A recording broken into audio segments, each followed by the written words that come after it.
Hey guys, welcome to my channel. If you're new here, my name is Bungi, and on this channel I do vlogs and some cash stuffing videos. If that sounds like something that you're interested in, make sure that you click the subscribe button and join the fold. And to my returning subbies, welcome back to another video. As you've seen from the title of this video, I'm going to be sharing with you guys some Middle Eastern perfumes.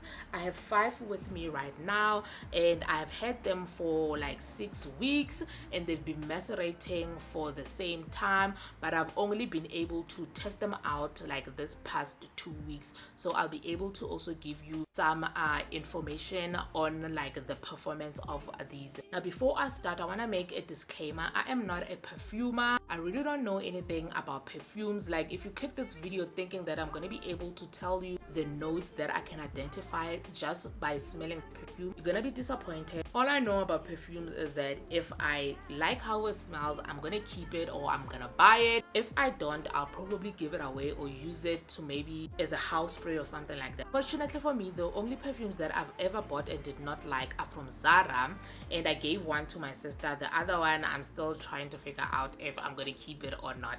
But yeah, let us just get to the first one. First perfume I'm gonna talk about, it's Sacrifice for Her from the house of Ajmal. This one right here is inspired by Alien. Now Alien, I think, is one of the most beautiful perfume DNAs out there. I personally don't own Alien, but when I have the money, I'm definitely gonna get it. Okay, now I agree with everyone that says that this is a perfect dupe to Alien. To me, this is probably 98%, even maybe 99% close to Alien. The only difference here is the jasmine and like the intensity of this perfume. Okay, now as I said, I don't know anything about perfumes, but I will say this one is your fresh white floral scent that is powdery and musky, and then on your skin you get a little bit of like some creaminess. Okay, so top notes of this one is jasmine, water note. The jasmine here, as I said, it's beautifully made, and it's also softer than the jasmine that you get on like from Alien. And then middle notes is vanilla and orange blossom. I really do not get the vanilla here, but then again, most perfumes that list vanilla in like the middle or like in the base notes, I totally miss like vanilla there. Unless the perfume is a vanilla forward perfume, then I'll get the vanilla. And then your freshness from this perfume, you get it from those water notes and that orange blossom. Also, like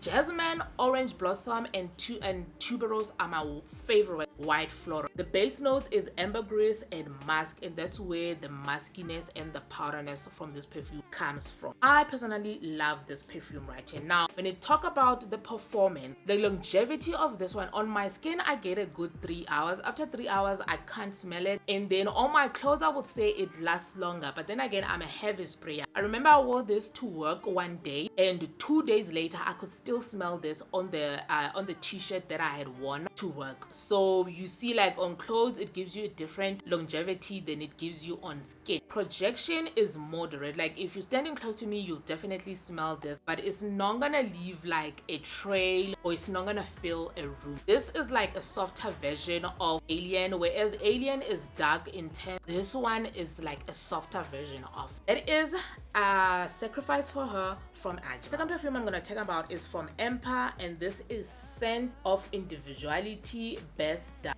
Wood. Look at how beautiful this bottle looks. This bottle, guys, is giving very much expensive, it's giving very much sophisticated. It is beautiful, and when I tell you, they did not go cheap when it comes to this bottle. Bottle has some weight, the cap also has some weight. Now let's just get to the juice. Okay, this one right here this is inspired by MFK's Oud Satin Mood, which I think is one of the best perfume DNAs ever made. I know that it's my #1 perfume DNA. I once owned a 1 ml sample of that perfume, and ever since then I've been on the search for a perfume that is closer to that one until I can afford to buy the original one, and this one is pretty close. This is probably like 98% close to the original one. This right here is your sweet rose woody powdery perfume. Okay, if you're not familiar with powdery perfumes, the powder in here will take you back a little bit, but give it some time to settle. Once it settles, it just becomes like a really beautiful scent. You get your double rose, your Belgian rose, and your Turkish rose, which attribute to that sweet sweetness and also give it a little bit of like some powderiness combined with the violet. And then on the base, I feel like get your benzoin. Benzoin has some vanilla-esque nuances. I do not get vanilla in this perfume. It does have vanilla, but the vanilla in here is not coming through as like the vanilla that I normally get when I smelled the original one. And then the oud in here, the oud is where it's at. The oud in here, beautifully made. I personally think the oud in here is beginner friendly. If you've been wanting to get a perfume that has oud, you will not like be making any mistake if you got this perfume. The oud here is beautiful. It's not animalic, it's not banyery, it's not dirty. It's just well rounded and just beautiful. This perfume is beautiful. Get it, okay? If you don't get anything out of all this entire haul, get this one. You will not regret it. Now, performance of this perfume is nuclear. It lasts until your next day on your clothes, and on your skin you will smell it the next day also on your skin. But by the time you smell it, after like 12 hours going on like 16 hours on your skin, it gives more of a sweet musky scent on your skin. This one right here, I already have an order coming through and I've bought a second bottle that is gonna be my backup. And you guys can already also tell that there is quite a dent. I have over 30 perfumes, and for my perfume to already have this big of a dent tells you how much I love this one right here. This one also I would keep for like special occasion. Oh my god, I've dented this thing as I keep on hitting it with my ring. But anyways, this one I would keep for special occasions, okay? But since I don't go out that much, I wear all my perfumes to work, okay? But I will never wear this like just running errands. This is Best Dark Oud Scent of Individuality from Emper. Next perfume is Bibliotic from Milestone, and from the bottle you probably can tell that this one is inspired by Byredo's Bibliotic. Okay, now this one is one of those perfumes that I really don't know how to explain or even like define. It's more of like a vibe that I get whenever I smell it. Okay, so the opening is quite tart. Okay, so they've used a fruit that has some tartness in there. At first I thought maybe it was a green apple, but it isn't. It's a plum, and now that I know it's a plum, I kind of like also smell the plum. And then there's also a peach in here, but I do not get peach in this perfume at all. And then on the dry down, I get more of a earthy woodiness from patchouli. The patchouli in here is beautifully made. And also another thing about this perfume, when I watched, there's only one person I've watched who talked about this, and they were saying that they get more of like an old book library vibe from this perfume, and I definitely agree with it. I also get that old book vibe, but it's not like a moldy old book vibe. It's more like a well ventilated library, and it's one of those books where they are made of like the cover is like made of leather. It's hard. It's that vibe that you get if you've ever smelled those books. I am quite familiar with like books in the library because I used to spend a lot of my time in the library, so it does give off that library vibe. Now let's just go to the notes of this. Top notes is plum and peach. As said, I don't get the peach. Middle notes is violet and peony. This perfume does have a little bit of powderness on the dry down, so the violet is probably what's giving it that. And then base notes is leather, patchouli, vanilla, musk. I do not get vanilla in this perfume, but the patchouli, as I said, is beautifully made. The musk is also there, and that leather you also get. I think the leather is what's giving this perfume that old book library vibe. This perfume it's quite unique. This one right here, it's not blind buy safe. You definitely have to smell this before you buy it, and I also feel like it's not for most people. It's quite nichey. It's like of niche quality. Now the performance of this one, to be honest, it gives me like 4 hours. I don't know, it's quite weird because the person that I watched who talked about this, they said that this perfume is beast mode, but also I've only had it for 6 weeks, so I'm hoping that the longer I have it, it will start giving me like that beast mode vibe. But currently like 4 hours on skin and also on my clothes, it's really not that good. And then projection also is not that good. It's like moderate. So I'm probably gonna come back with an update with this one and tell you whether it did go beast or it just stayed the same. That is Bibliotic from Milestone. The next perfume is Prime from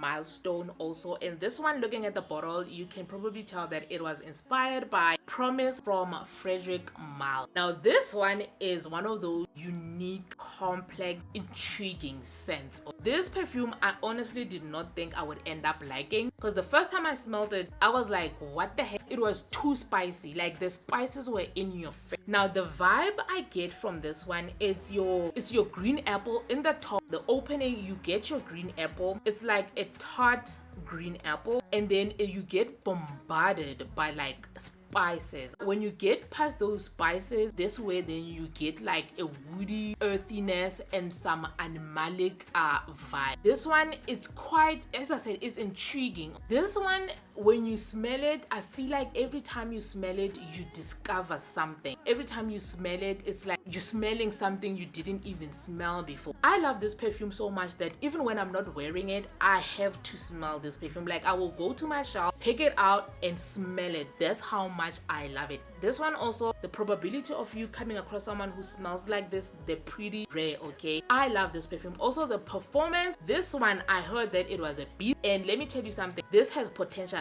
Every time I smell it, I feel like it's getting stronger and intense and darker. So this one, I can definitely see it being a beast perfume. Now let's just go to the notes of this one. Top notes is apple, pink pepper and rosemary, okay? As I said, you do get like your green apple, which is giving it that tartness, and then you have your pink pepper, which is like a more of a spicy floral spice, and then you have rosemary. This does have a little bit of like a menthol minty vibe, so the rosemary is what's giving it that. And then middle notes, you have your Bulgarian rose, Turkish rose and clover. Honestly speaking, I do not get the rose in this perfume. I really don't, and rose is one of my favorite notes. And then the clover, warm spiciness, you do get this from this perfume. Base notes is cypriol oil, patchouli, castoreum, labdanum and ambroxan. Now I really do not know what the other notes smell like, but from my research I found that the cypriol oil is an earthy animalic wood, so you do get something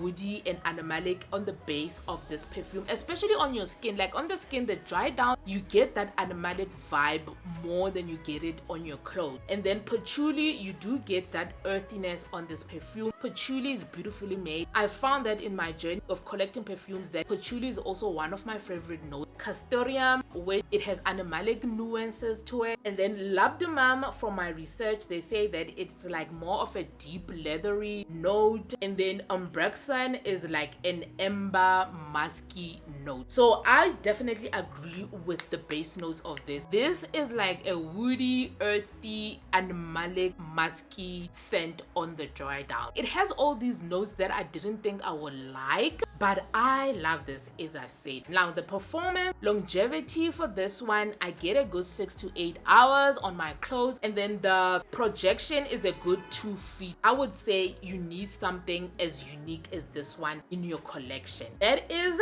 Prime from Milestone. Last perfume is Nasheet, and this one is from Lattafa. If you do not know Lattafa, you have been living under a rock, okay? First of all, let me talk about this bottle. This bottle is heavy, okay? And not only is the bottle heavy, the cap is heavy. I feel like this cap is made, you can hear that, I feel like it's made of steel, okay? This is a good quality cap, but I feel like this gold thing is like, it's not centered on my bottle. But anyways, we're here for the juice, okay? Now the opening of Nasheet is like a ginger creamy opening, okay? And then it settles into a bed of warm spices, and there's a little bit of like some vanilla-esque nuances on there, and a creaminess that is just just enveloping everything else. This is beautifully made, okay? This is unique. This is of niche quality. How they're able to do it, I don't know. But then again, Lattafa has been dropping perfumes that they will leave you wondering, how did you do it at this price range, okay? Now you guys heard me talk about vanilla. For my vanilla lovers, don't first be too excited, okay? Because this is not like a vanilla forward perfume. This is not like the vanilla you get from Ragba. Vanilla in here is more woody. It's like mixed in with like some woody notes. It's more of how do I say it, an earthy vanilla, if that even makes sense. Okay, so let's just get to the notes of this one. The top notes is gaiac wood. Now I do not know what gaiac wood smells like, but from my research it said that it has like some vanilla, woody smokiness. Now I really do not get any smokiness in this perfume, but as I said, some vanilla-esque woodiness you will get from Nasheet. Middle notes is nutmeg. Now I don't get nutmeg. Also, another thing, nutmeg is, I hate nutmeg. I hate the smell of nutmeg. I hate the taste of nutmeg. I really don't, I hate nutmeg, but I don't get any nutmeg in here. The base notes is frankincense, cashmere, and sandalwood. Now the frankincense is what's giving this perfume like that warm spiciness, and then the cashmere is just, it just like softens up the spices on the base and then just gives it like this well-rounded, soft, warm feel. And then your sandalwood, that's where your vanilla-esque creamy vibe also comes from. This, as I said, beautifully made. Okay, I think you need something like this in your collection. Now performance, longevity, you can get 4 to 6 hours. The projection, the first 2-3 hours you spray it, maybe you get like 2 feet, it can like fill a room, but after that it does start going down, like the projection that starts going down, and it gives you more of like an intimate scent. This is beautifully made. I feel like you need something like this whether you are a guy or a lady. That is Nasheet from Lattafa. Okay, so yeah, we have reached the end of this review. That was the last perfume that I had for you guys.